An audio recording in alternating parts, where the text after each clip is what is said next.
کیا ہے یہ حاجی صاحب؟ میرے اپنے ذاتی کپڑے ہیں اور یہ کفن ہے. میری بیوی کی خواہش تھی کہ میرے وہاں سے کفن. آپ کہاں سے آئے ہیں؟ کس جگہ؟ لاہور سے آئے ہیں. اس کپڑے کو کفن کے لیے، آپ نے بیوی کے لیے، اس نے مجھے فون پہ کہا کہ تو آپ نے اپنے لیے نہیں تیار کیا کفن؟ میرا پڑا. اچھا، آپ نے تیار کر لیا ہے. تو اب اس کو کیا چاہتے ہیں آپ؟ بس دیواروں کے ساتھ لگانا چاہتے ہیں. دیوار کے ساتھ اس دیوار کے ساتھ، دیوار کے ساتھ لگانا چاہتے ہیں. تو دیوار کے ساتھ اگر اس کفن کو لگا دیا جائے تو کیا فائدہ ہوگا؟ یہ جی ان کے دل کی بات ہے، یہ ہم کیا کہہ سکتے ہیں. آپ نے پہلے لگایا ہے نا؟ نہیں ابھی میں نے لیکن لگانے کا ارادہ ہے؟ ارادہ کیا تو ڈرتا ہوا لگایا. وہی بتا رہا ہوں. ڈرتے ہوئے لگایا کہیں نہیں، ڈرتے ہوئے لگایا ہے. لگایا ہی نہیں ہے. تو جو غلط کام ہوتا ہے اس کرنے سے ڈرتا ہے آدمی، ہے نا؟ اپنی بیوی کے ساتھ جاتے ہوئے ڈر نہیں لگتا، لیکن دوسری بیوی کے ساتھ جاتے ہوئے ڈر لگتا ہے نا. تو غلط کام کرتے ہوئے ہمیشہ ڈر لگتا ہے. شراب پیتے ہوئے ڈر لگتا ہے، لیکن جوس پیتے ہوئے ڈر نہیں لگتا ہے نا. تو اس لیے کام غلط ہے، آپ کا دل کہتا ہے ہاں نا؟ یہ تو بات دل ہے. کہتا ہے غلط ہے، لیکن پھر بھی آپ اس کو کرنا چاہ رہے ہیں. میں نے پوچھا اس لیے نہیں کرنا چاہیے. نہیں، ٹھیک ہے. پتھر کو لگانے سے کیا ملے گا؟ ہم اللہ کی عبادت کرتے ہیں. بہت اچھا. برکت کا مالک اللہ ہے، برکت اللہ کی طرف سے آتی ہے، اور اللہ رب العالمین برکت اہل ایمان اور نیک عمل کرنے والے کو دیتا ہے. ورنہ اگر بے ایمان ہے، بد عمل ہے، تو اس کو اگر نبی صلی اللہ علیہ وسلم کا جبہ بھی مل گیا کفن کے لیے تو اس کو فائدہ نہیں دے گا. اسی مدینے میں عبداللہ بن ابی رئیس المنافقین، منافقوں کا سردار تھا. وہ نبی صلی اللہ علیہ وسلم پیچھے نمازیں پڑھتا تھا، نبی صلی اللہ علیہ وسلم کو روزانہ دیکھتا تھا. جب اس کی وفات ہو گئی تو نبی صلی اللہ علیہ وسلم کا جبہ اس کو دیا گیا کفن کے لیے. لیکن پھر بھی اللہ نے کیا کہا؟ ان المنافقین فی الدرک الاسفل من النار. منافقین جو ہے جہنم کے نچلے حصے میں ہوں گے. تو نبی صلی اللہ علیہ وسلم کا جبہ اس کو کام نہیں آیا. تو آپ اس دیوار پہ، اس پتھر پہ اگر اس کفن کو لگا دیں تو کیا کام آئے گا؟ نہیں لگا. ہے نا؟ کام آئے گا صحیح ایمان اور صحیح عمل. صحیح ایمان اور صحیح عمل جو قرآن مجید سے ملا ہے، جو رسول صلی اللہ علیہ وسلم کے ارشادات و فرامین سے ملا ہے، اور جس پر صحابہ کرام نے عمل کیا ہے، اور جس پہ ائمہ کرام نے، امام حنیفہ، امام شافعی نے عمل کیا ہے. یہ صحیح ایمان، صحیح عمل ہے. یہ درگاہوں مزاروں پہ جانا، درگاہوں مزاروں پہ چادریں چڑھانا، پھول چڑھانا، عرس اور میلے میں حصہ لینا، وہاں نظر و نیاز ڈالنا، وہاں داغے باندھنا، وہاں جا کر کے کیا کہتے ہیں وہ منتے ماننا، یہ اسلام نہیں ہے، دین نہیں ہے. یہ گمراہی ہے، غلط ہے. ایسے ہی قادری، چشتی، نقشبندی، سہروردی کے راستے پہ چلنا یہ بھی صحیح نہیں ہے. ہمیں چلنا ہے محمد رسول اللہ صلی اللہ علیہ وسلم کے راستے پہ، اور ان کے بعد ابو بکر صدیق رضی اللہ تعالیٰ عنہ کے راستے پہ، عمر فاروق رضی اللہ تعالیٰ عنہ کے راستے پہ، عثمان اور علی رضی اللہ عنہما کے راستے پہ، ہے نا؟ کیونکہ صحابہ کرام کی جماعت کا ایمان اور عمل گارنٹڈ ہے. اور خود نبی صلی اللہ علیہ وسلم نے فرمایا کہ جنت میں جانے والا فرقہ وہ ہے ما انا علیہ و اصحابی، جس طریقے پہ میں ہوں اور میرے صحابہ ہیں. تو نبی علیہ السلام نے یہ نہیں سکھایا کہ اس کیا کہتے ہیں کہ کفن کے کپڑے کو آ کر کے میرے گھر کے دیوار پہ لگاؤ، میرے گھر کے چوکٹ پہ لگاؤ، پتھر پہ لگاؤ. اس بات پہ کہ پسینے سے بھی اللہ اکبر. سمجھ میں آ گئی نا بات؟ آپ کے ذریعے دنیا والوں کو پیغام ملے گا کہ یہ کام صحیح نہیں، غلط ہے.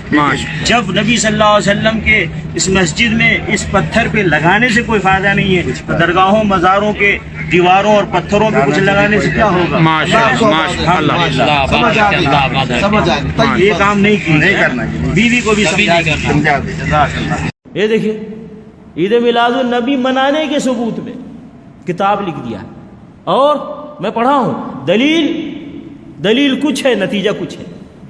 دیکھیے دلیل کچھ ہے اور نتیجہ کچھ ہے. دلیل صحیح ہے، نتیجہ غلط ہے. یہ دیکھیے دلیل کیا دیتے؟ عید میلاد النبی کی دلیل دے رہے. دیکھیے حضور صلی اللہ علیہ وسلم مدینہ تشریف لائے تو وہاں کے یہودیوں کو عاشورہ کا روزہ رکھتے ہوئے دیکھا تو ان سے دریافت فرمایا کہ تم عاشورہ کا روزہ کیوں رکھتے ہو؟ انہوں نے کہا کہ یہ دن نہایت مقدس ہے، مبارک ہے. اسی دن اللہ نے فرعون کو غرق فرمایا اور موسیٰ کو نجات بخشی، اور ہم تعظیماً اس دن کا روزہ رکھتے ہیں. حضور صلی اللہ علیہ وسلم نے فرمایا ہم موسیٰ کا دن منانے میں تم سے زیادہ حقدار ہیں. ٹھیک ہے، حدیث صحیح ہے، کوئی اختلاف نہیں. اب نتیجہ دیکھو، بس حضور صلی اللہ علیہ وسلم نے خود بھی روزہ رکھا، صحابہ کرام کو روزہ رکھنے کا حکم دیا، معلوم ہوا اب یہاں فراڈ کر رہا ہے یہ مولوی، یہاں فراڈ کر رہا ہے۔ جس دن اللہ کی کسی خاص نعمت کا نزول ہو یا کسی مصیبت سے نجات ہو، نہ صرف اس دن بلکہ ہر سال اس تاریخ کو اللہ کا شکر ادا کرنا چاہیے۔ ابھی نبی صلی اللہ علیہ وسلم نے روزہ رکھا، صحابہ نے روزہ رکھا، آج تک مسلمان روزہ رکھ رہے ہیں۔ کیا یہ دلیل نبی صلی اللہ علیہ وسلم کو سمجھ نہیں آئی؟ نعوذ باللہ، صحابہ میں کسی کو سمجھ میں نہیں آئی، کسی امام کو سمجھ میں نہیں آئی، کسی محدث کو سمجھ میں نہیں آئی کہ اس سے دلیل نکال کر کے عید میلاد النبی منائے اور منوائے۔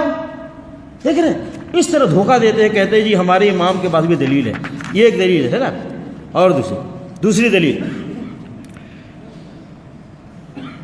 دوسری دلیل دیتے ہیں، حضور صلی اللہ علیہ وسلم سے پیر کو روزہ رکھنے کے بارے میں سوال کیا گیا، آپ نے فرمایا اس دن ہی میں پیدا ہوا ہوں، اس دن میں پیدا ہوا ہوں اور اسی دن مجھ پر نبوت نازل ہوئی۔ تو نبی علیہ السلام کہتے ہیں کہ پیر والے دن روزہ رکھنا صرف حضور صلی اللہ علیہ وسلم کے یوم ولادت کی وجہ سے عظیم فضیلت رکھتا ہے۔ ہمیں چاہیے کہ جب ربیع الاول کی تشریف آوری ہو، اول سے آخر تک سے انتہائی تعظیم و تکریم کا مظاہرہ کیا جائے۔ دیکھیں فراڈ کیسے کر رہا ہے۔ نبی صلی اللہ علیہ وسلم نے فرمایا کہ میں پیر کو روزہ اس لیے رکھتا ہوں کہ میری ولادت ہوئی، اور یہ کیا کہتا ہے جب بھی ربیع الاول آئے تو خوشی مناؤ۔ کیا تعلق ہے اس سے؟ ایسے عوام کو دھوکہ دیتے ہیں۔ مطلب پیر کے دن روزہ رکھو، ہر پیر کو روزہ رکھو، یہ نبی صلی اللہ علیہ وسلم کی سنت ہے۔ یہ تھوڑے کہ ہر ربیع الاول میں خوشی مناؤ، یہ کہاں سے لے کر کے آئے؟ ٹھیک ہے نا۔ اب دیکھیے آگے، تعجب ہوتا ہے کیسے قوم کو، یہ دیکھیں اور ایک دلیل دے رہا ہے۔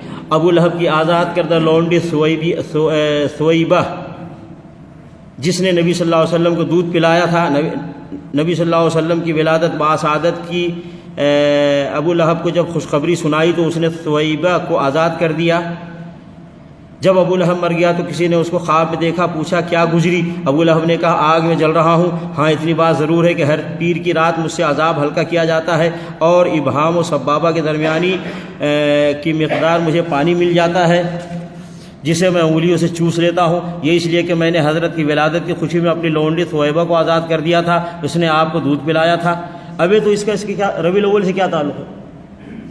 تعلق تو یہ ہے کہ تیرے پاس لونڈی ہے تو آزاد کر۔ عید میلاد النبی سے اس کا کیا تعلق ہے؟ تیرے پاس لونڈی ہے تو آزاد کرنا۔ اس نے اور لونڈی آزاد کیا، اور دلیل بھی کافر کے لے رہا ہے۔ دلیل کہاں سے مل رہی اس کو؟ کافر سے۔ میں نے کہا تمہیں کافر کی سنت مبارک ہو، مجھے تو محمد رسول اللہ صلی اللہ علیہ وسلم کی سنت چاہیے۔ اچھا، پھر یہ اپنے ہی قائد اعظم کی مخالفت کرتے ہیں۔ ان کے قائد اعظم کون ہوئے؟ ابو لہب۔ ابو لہب نے تو زندگی میں ایک بار خوشی منایا نا، اور یہ ہر سال خوشی مناتے ہیں۔ ابھی جن کو اپنا قائد اور رہبر مانتے ہو اسی کی مخالفت کرتے ہو۔ اور کیا اس نے کہا کہ خوشی منائے تو ہمیشہ کے لیے جہنم میں ہے نا بھائی؟ خوشی منائے تو کہاں ہے؟ ہمیشہ کے لیے جہنم میں۔ ایک بار خوشی منایا، تم ہر سال خوشی مناتے ہو تو کہاں جاؤ گے؟ ہاں بھائی سمجھے کیا ہے؟ تو کہاں سے کہاں لے کر کے یہ لوگ جاتے ہیں مسئلے کو۔ ہاں اب دیکھو کتنی خطرناک بات دیکھا، کہتا ہے بے شک شب میلاد شب قدر سے افضل ہے۔ شب میلاد شب قدر سے افضل ہے۔ وجہ بتا، اس لیے کہ شب قدر حضور کو عطا کی گئی، جبکہ شب میلاد خود آپ کے ظہور کی رات ہے۔ یہ بتا، ابے اس کو کہے شب قدر افضل کیوں ہے؟ کس نے کہا شب قدر افضل ہے؟ کس نے کہا؟ اللہ نے فرمایا بھائی لیلۃ القدر خیر من الف شہر، قرآن مجید میں آیت ہے، اللہ نے فرمایا کہ لیلۃ القدر 1000 رات سے افضل ہے۔ نبی علیہ السلام کی ولادت کی رات شب قدر سے افضل کس نے فرمایا؟ قرآن کی کس آیت میں ہے؟ نبی علیہ السلام کس حدیث میں ہے؟ اپنی طرف سے گھڑ کے کہ شب قدر سے افضل ہے وہ رات جس رات نبی علیہ السلام کی ولادت ہوئی۔ واللہ کتنی بڑی جرات کرتے ہیں یہ لوگ کہ اللہ کے حکم کے مقابلے میں اپنا حکم جاری کرتے ہیں اور اللہ کے حکم کو چھوٹا اپنے حکم کو بڑا کر دیتے ہیں۔ کتنا افسوس کی بات ہے۔ تو بہر کے میں اس لیے دکھایا کہ یہ لوگ اس طرح کی کتابیں بھی لکھتے ہیں کہ عید میلاد النبی منانا چاہیے، اور دلیل بھی دیتے ہیں۔ دلیل کچھ ہے اور نتیجہ کچھ اور ہے۔ اس طریقے سے گمراہی پھیلاتے. کیوں؟ یہ مولوی، میں نے کہا نا، یہ کون کہتا ہے عید میلاد النبی مناؤ؟ مولوی کا ایک گروپ ہے، اس کا انکم ہے، تو یہ کتابیں لکھنے والا مولوی ہے، وہ تو کہے گا عید میلاد النبی مناؤ. تو اللہ رب العالمین ہمیں اور آپ کو دنیا کے سارے مسلمانوں کو دین حق کو سمجھ کر اور دین حق پر چلنے کی توفیق عطا فرمائے، اور ہر قسم کے خرافات سے اللہ تعالی حفاظت فرمائے. آمین. صلی اللہ علیہ نبینا محمد وعلی آلہ وصحبہ اجمعین. السلام علیکم ورحمۃ اللہ وبرکاتہ.